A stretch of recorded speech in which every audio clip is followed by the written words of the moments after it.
நம்ம பார்க்க போறது பீம் அப்படின்னா என்ன, அந்த பீமை எப்படி நம்ம டிஃபைன் பண்றது, பீம் பத்தி நம்ம டிஸ்கஸ் பண்ணக்கூடிய அடுத்தடுத்த டாபிக்கு நம்ம என்னென்ன அசம்ஷன்ஸ் வச்சுக்க போறோம் அப்படிங்கிறதெல்லாம் வந்துட்டு தெளிவா நம்ம இந்த வீடியோல பேச போறோம்.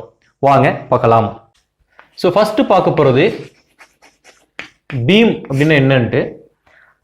நம்ம சுத்தி இருக்கக்கூடிய ஸ்ட்ரக்சர்ஸ், பில்டிங்ஸ் நிறைய இடத்துல பார்த்தோம்னா பீம்ஸ் அப்படிங்கிறது ரொம்ப காமனா இருக்கும். நம்ம வீட்டில் பெரிய ஹாலா இருந்தா அந்த ஹாலுக்கு மேல இருக்கிறதாகட்டும், ஷாப்பிங் மால்ல இருக்கக்கூடிய பெரிய ஹால்லே ஆகட்டும், தியேட்டர்லே ஆகட்டும், இல்ல பெரிய போர்ட்டிகோலே ஆகட்டும், இல்ல பாலங்களுக்கு அடியில பில்லருக்கு மேல ரோடை தாங்கிட்டு இருக்கக்கூடிய அந்த பிரிட்ஜை தாங்கிட்டு இருக்கக்கூடிய இந்த கிராஸ் பீம் ஆகட்டும், இது எல்லா இடத்துலையும் பீமை நம்ம வந்து காமனா பார்க்க முடியும். ஸோ இந்த பீம் அப்படிங்கிறதுக்கு என்ன ஃபார்மல் டெஃபினேஷன், ஸோ அதுல இருக்கக்கூடிய பெண்டிங் ஆஃப் பீம், அந்த பீம்ல நம்ம லோடு அப்ளை பண்ணணும்னா அது எப்படி பெண்ட் ஆகும், அதை பத்தின தியரி, அந்த தியரி டெவலப் ஆகும்போது என்னென்ன அசம்ஷன் நம்ம எடுத்துக்கிறோம் அப்படிங்கிறத இன்னைக்கு பார்க்கலாம். ஸோ பீம் அப்படின்னு ஒன்று எடுத்துக்கிட்டோம்னா அதனுடைய டயக்ராம் வரைஞ்சோம் அப்படின்னாக்க, ஸோ இப்போ நம்ம வரைகிற டயக்ராம் ஒரு example of the beam. So இதில் பார்த்தீங்க அப்படின்னா இந்த பீம் இது ஒரு 3 டைமென்ஷனல் ஸ்ட்ரக்சர் அப்படின்னு நம்ம எடுத்துக்கலாம். இதுல இது பீமோட லென்த் அப்படிங்கிறது L, பிரெத் அப்படிங்கிறது B, so this is thickness actually D and this is breadth B. இது ஒரு பீம். இந்த பீம் எப்படி இருக்க முடியும் அப்படின்னா, a beam can be a rod, a beam can be a rod or a bar. ஒரு ராடாவோ பாராவோ இருக்கலாம். அதனுடைய ஷேப் பார்த்தீங்கன்னா சர்க்குலரா இருக்கலாம் ஆர் ரெக்டாங்குலரா இருக்கலாம். ஸோ ஒரு பீம் அப்படிங்கிற ஒரு ராடாகவோ பாராகவோ இருக்கலாம். அதனுடைய ஷேப் அப்படின்னு பார்க்கும்போது சர்க்குலராகவோ ரெக்டாங்குலராகவோ இருக்கலாம். அதே மாதிரி இந்த பீம் அப்படிங்கிறது இதனுடைய ப்ராப்பர்ட்டி எப்படி இருக்குனாக்க, it is a homogeneous and isotropic material. So இது ஒரு homogeneous and isotropic material.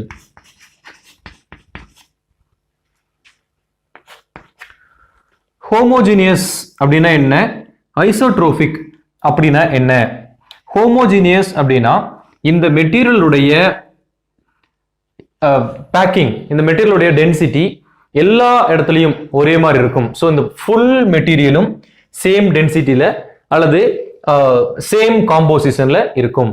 So நம்ம ஒரு பில்லர் எடுத்துக்கிட்டோம் அப்படின்னா இந்த பில்லருடைய சிமெண்ட், அதில் இருக்கக்கூடிய ஜல்லி, அதில் இருக்கக்கூடிய உள்ள இருக்கக்கூடிய அந்த ராடு, கம்பி கட்டி இருக்கிறது, அதெல்லாம் நம்ம பார்த்தோம்னா த்ரூ அவுட் இந்த மெட்டீரியலோட ஸ்டார்டிங்ல இருந்து எண்டு வரைக்கும் ஒரே காம்போசிஷன்ல இருக்கும். ஒரே மாதிரியான மெட்டீரியலால ஆனது, ஒரே மாதிரியான காம்போசிஷனால ஆனது அப்படின்னா நம்ம ஹோமோஜீனியஸ் அப்படின்னு சொல்லலாம். ஐசோட்ரோபிக் அப்படின்னு என்னன்னா, இந்த மெட்டீரியலுக்கு நம்ம ப்ராப்பர்ட்டி பார்க்கணும்னு வச்சுக்கோங்களேன். ஏதாவது ஒரு ப்ராப்பர்ட்டி, ஃபார் எக்ஸாம்பிள் இந்த மெட்டீரியல் எவ்வளோ வெயிட் தாங்கும் அப்படின்னா அது மேலே ஸ்ட்ரெஸ் அப்ளை பண்ணி பார்க்குறோம் அப்படின்னு வச்சுக்கிட்டாலும், இல்லை வேற ஏதாவது ப்ராப்பர்ட்டி பார்க்குறோம் அப்படின்னு நம்ம வச்சுக்கிட்டாலும், இந்த ப்ராப்பர்ட்டி ஆஃப் த மெட்டீரியல் எந்த டைரக்ஷன்ல பார்த்தாலும் ஒரே மாதிரி இருக்கும். ஸோ ஃபார் எக்ஸாம்பிள் ஒரு மெட்டீரியலுக்கு எக்ஸ் டைரக்ஷன்ல ப்ராப்பர்ட்டி பார்த்தாலோ, ஒய் டைரக்ஷன்ல பார்த்தாலோ, இசட் டைரக்ஷன்ல பார்த்தாலோ, அல்லது எக்ஸ் ஒய் இசட்டோட காம்போசிஷன்ல பார்த்தாலும் ப்ராப்பர்ட்டி ஒரே மாதிரி இருக்கும். So any direction of the material property will be same அப்படின்னா that is isotropic. Throughout the material ஒரே மாதிரி இருக்கு அப்படின்னா அது ஹோமோஜீனியஸ். ஸோ பீமுக்கு இந்த ரெண்டு ப்ராப்பர்ட்டி இருக்கும், ஹோமோஜீனியஸ் அண்ட் ஐசோட்ரோபிக்கா இந்த பீம் இருக்கும். அதோட ஒரு பீம் அப்படிங்கிறது எப்படி இருக்கணும்னா அதனோட லென்த் ரொம்ப ரொம்ப ஜாஸ்தியா இருக்கும். எப்பனா அதனுடைய திக்னஸையும் பிரெத்தையும் கம்பேர் பண்ணும்போது. So length is higher then, very higher actually, length is very higher than thickness and breadth.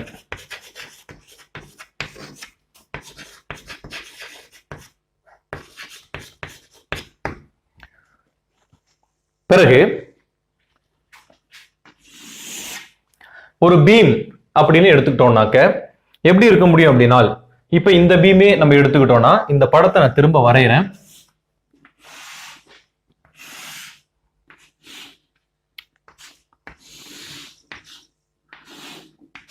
So இந்த பீம் அப்படிங்கிறது நம்ம என்ன சொல்றோம்னா n number of thin layers ஒன்னு மேல ஒன்னு வச்சது அப்படின்னு சொல்றோம். ஃபார் எக்ஸாம்பிள் இங்க இந்த பீம் அப்படிங்கிறது, ஸோ இதுல இது ஒரு லேயர், அடுத்து அதுக்கு மேல இன்னொரு லேயர், அடுத்து அதுக்கு மேல இன்னொரு லேயர், இந்த மாதிரி ஒன்னு மேல ஒன்னா அடுக்கப்பட்ட லேயர்களோட தொகுப்பு தான் பீம். ஸோ இப்போ பீம் அப்படிங்கிறது it is the uniform parallel stacking of n number of thin layers அப்படின்னு சொல்லலாம். எப்போ அப்படின்னா இது ரெக்டாங்குலர் பீமா இருந்துச்சுனால், ஸோ ரெக்டாங்குலர் பீமா இருந்தா n number of thin layers ஒன்னு மேல ஒன்னு அடுக்கி வச்சிருக்காங்க அப்படின்னு சொல்லலாம். இதுவே நம்ம ஒரு சர்க்குலர் பீம் எடுத்துக்கிறோம் அப்படின்னா, ஒரு பெரிய சர்க்குலர் பீம், ஸோ இப்படி ஒரு பெரிய சர்க்குலர் பீம் நம்ம கன்சிடர் பண்றோம் அப்படின்னு நம்ம அசியூம் பண்ணிக்கிட்டோம்னால், இந்த சர்க்குலர் பீம் அப்படிங்கிறது இதுக்கு ஒரு சென்ட்ரல் ஆக்சிஸ், இதன் ஆக்சிஸ் நம்ம சென்ட்ரல் ஆக்சிஸ் அசியூம் பண்ணோம்னா, இது எப்படின்னா இந்த சென்ட்ரல் ஆக்சிஸை வச்சு n number of hollow cylinders ஒன்னு மேல ஒன்னு ஸ்டாக் பண்ணதான் பீம் அப்படின்னு சொல்லலாம். Like this. ஸோ உள்ள ஒரு சிலிண்டர், அதுக்கு வெளியில அடுத்த சிலிண்டர், ஸோ இப்படி வரும், அதுக்கு வெளியில அடுத்த cylinder.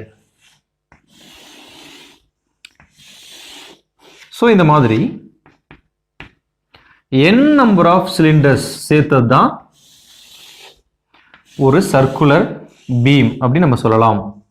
So in that way ஒரு சர்க்குலர் பீமுக்கு n number of hollow cylinders வரும். ஸோ இதில் பார்த்தீங்கன்னா இந்த எல்லா சிலிண்டர்ஸுமே அவுட்டர் சிலிண்டர், அதுக்கு அடுத்த சிலிண்டர், அதுக்கு அடுத்த சிலிண்டர், இப்படி பார்த்துக்கிட்டே போனோம்னா எல்லா சிலிண்டரும் அதுக்கான ஆக்சிஸ் சென்டர் வந்து காமனா, இதுதான் காமன் சென்டர்.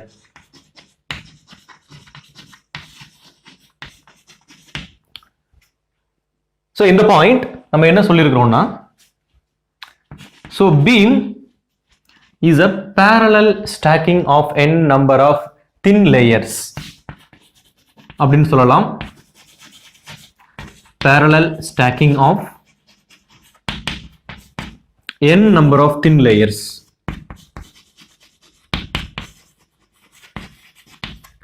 இது எதுக்கு சொல்றோம்னா ரெக்டாங்குலர் பீமா இருந்தா சொல்லலாம். அப்படி இல்லாம சர்க்குலர் பீமா இருந்துச்சுன்னா, ஒரு பீம் சர்க்குலர் பீம் அப்படின்னு நம்ம அசியூம் பண்ணிட்டோம்னா, அந்த சர்க்குலர் பீமை நம்ம எப்படி எடுத்துக்கலாம்னா, it is the n number of hollow cylinders எடுத்துக்கலாம்.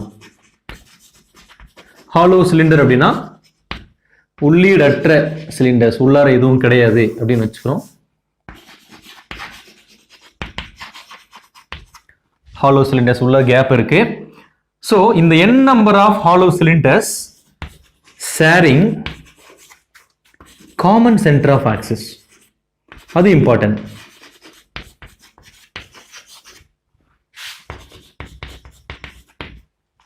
So இது beam. இது எல்லாத்தையும் satisfy பண்ணால் அதை வந்து நம்ம beam அப்படின்னு சொல்லலாம்.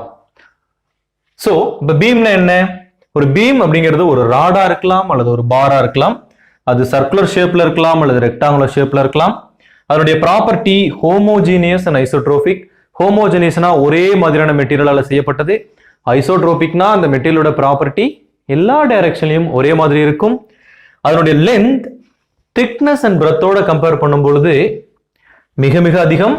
அதே மாதிரி ஒரு ரெக்டாங்குலர் பீம் எடுத்தோம்னா அந்த ரெக்டாங்குலர் பீம் ஆனது n நம்பர் ஆஃப் தின் லேயர்ஸால ஒன்னு மேல ஒன்னு அடுக்கப்பட்டதாக இருக்கும் அப்படின்னு எடுத்துக்கலாம்.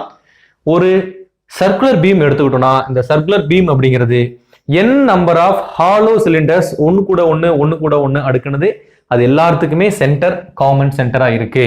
ஸோ இது எல்லாத்தையும் சேர்த்தது ஒரு பீம் அப்படின்னு நம்ம வச்சுக்கிறோம். இதை காமனா எங்க பார்க்கலாம் அப்படின்னு பார்த்தோம். எக்ஸாம்பிள் பீம் நம்ம காமனா எங்க என்கவுண்டர் பண்ணலாம் அப்படின்னா, ஒன் வந்துட்டு எ பீம் நம்ம ஒரு பில்டிங் உடைய ரூஃபை வந்து பேலன்ஸ் பண்றதுக்காக பீம் அப்ளை பண்ணுவோம். ஸோ ரூஃப் ஆஃப் அ பில்டிங்ல இருக்கும். ரெண்டாவது you can notice at bridges to support load. என்ன kind of load? Traffic load. So ஒரு வெஹிக்கிள்ல வரக்கூடிய லோடு, வெஹிக்கிள் லோடை சப்போர்ட் பண்றதுக்கு பிரிட்ஜில் வந்துட்டு பீம்ஸ் இருக்கும்.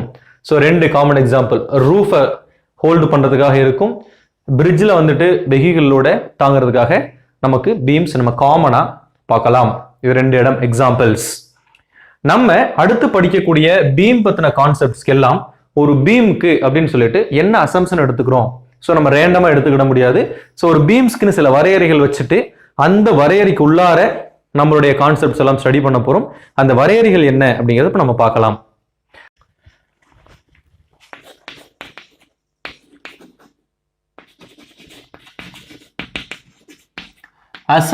Assumptions of beams. ஒரு 4 முக்கியமான assumptions இருக்குங்க.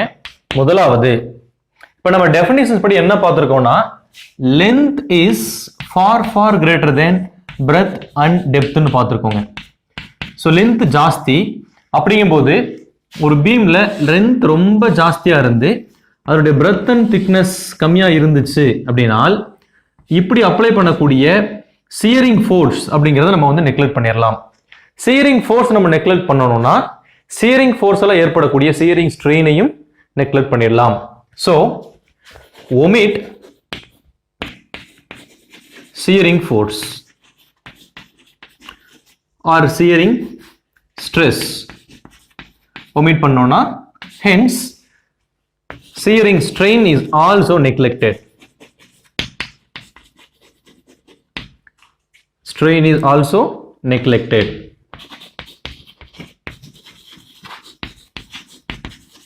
இது point number 1.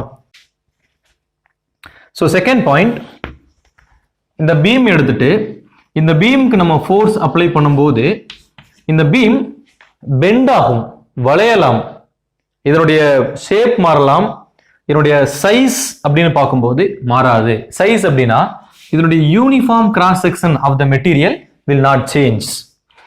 So uniform cross section of the beam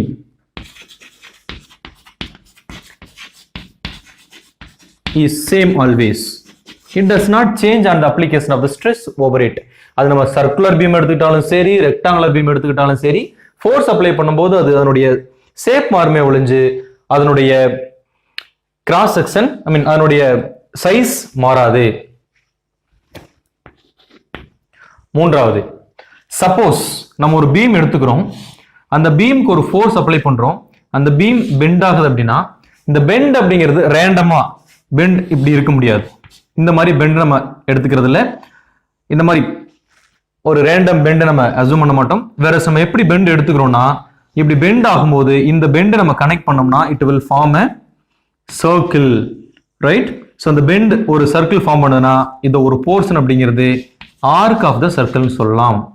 So when the beam is applied with load, ஒரு பீம் மேல ஒரு லோட் அப்ளை பண்ணி ஸ்ட்ரெஸ் கொடுத்தோம்னா அந்த பீம்ல கிரியேட் ஆகக்கூடிய bending will form the arc of the circle. அதோட பெண்டிங் வந்து ஒரு சர்க்கிளோட ஆர்க் ஃபார்ம் பண்ணும்.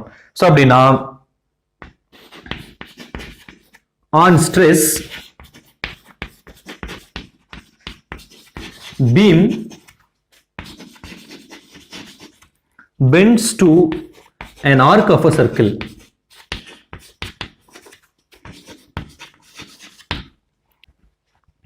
So fourth point,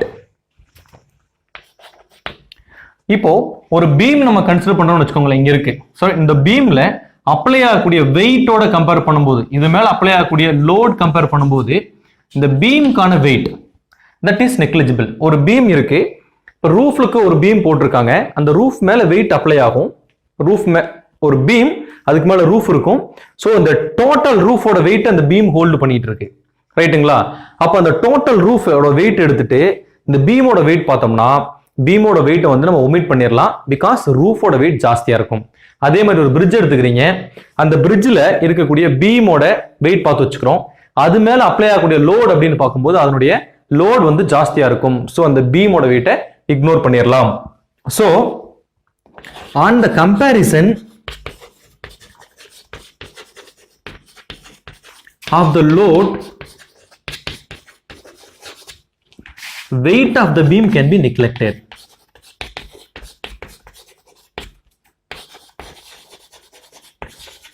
Can be omitted or neglected. So இந்த 4 அசம்ஷனும் இனிமேல் நம்ம பீம் பத்தி டிஸ்கஸ் பண்ணக்கூடிய எல்லா கான்செப்ட்டுக்கும் பொருந்தும். என்னென்ன? பீமோட லென்த் ஜாஸ்தியா இருக்கிறதுனால when compare with breadth and thickness அதுல நம்ம shear stress அப்படிங்கறத omit பண்றோம். shear stress omit பண்ணோம்னா அதனால கிரியேட் ஆகக்கூடிய shear strain-ஐயும் omit பண்ணிடுவோம். அதனால ஒரு பீம் டிஸ்கஷன் போது shear stress-ஐயும் shear strain-ஐயும் நம்ம கன்சிடர் பண்ணிக்க தேவையில்லை.